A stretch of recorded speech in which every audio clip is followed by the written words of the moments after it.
مرات سلام البنات، شي مره كنبغي نشارك معكم الطريقه كيفاش غنخدموا الكمام بلا قيطان بلا حتى شي حاجه. غنخدموا بالسفيفه. شي مره كنحتاجوا قميص خفيف مثلا طويق تيجينا بهذه الطريقه هذه، هكا طرف على طرف في الطويق تنديروا شي قميص هكا خفيف بشي سفيفه شيطه لينا او لا على حسب الاختيار. هكا ما فيه لا عقد لا والو، تجي دايره على الطويق تجي دايره على الطويق وكتجي الهبطه هكا. ولكن الكميمات ما كنبغوش يبان لينا فيه داك الثوب اللي كيجي باين تحت السفيفه.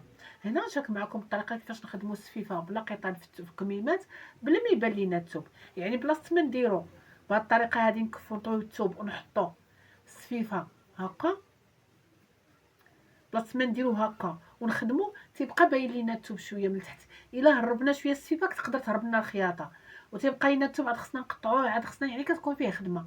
غنشارك معكم طريقه سهله كيفاش تخدمي كميم راس لكم بالسفيفه بلا قيطان وفي نفس الوقت كتجي مفينيه وزوينه.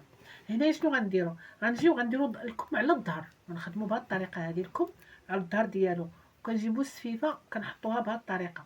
يعني كنحط هنا الكم الا كان عندنا فيه السرجي كنحطو تقريبا على السرجي هكا تقريبا واحد نص سنتيم، وكنحط السفيفه وكنمشي بالخياطه بالطريقه هذه.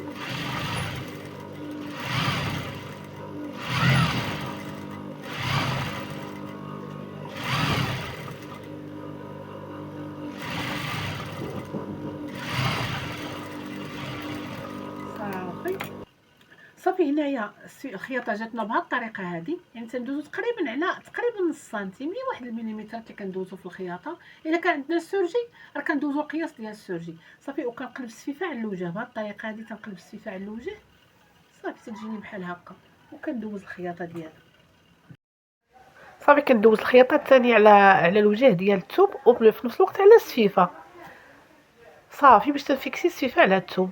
كنمشي عادي طريقه مرخوفه، يعني ما كنجبد لا الثوب ما جبدتش السفيفه صافي. هكا كتجيني كما كتشوفوا، ما تيجينيش الثوب خارج من التحت. كتجي بهذه الطريقه هذه كتجي فينيه، وحتى الخياطه كتجيني غير خياطه وحده، يعني الخدمه كتجي نقيقيه وكتجي زوينه ونقيه. نتمنى يعجبكم الفيديو، ونتلاقاو في فيديو اخر ان شاء الله بحول الله.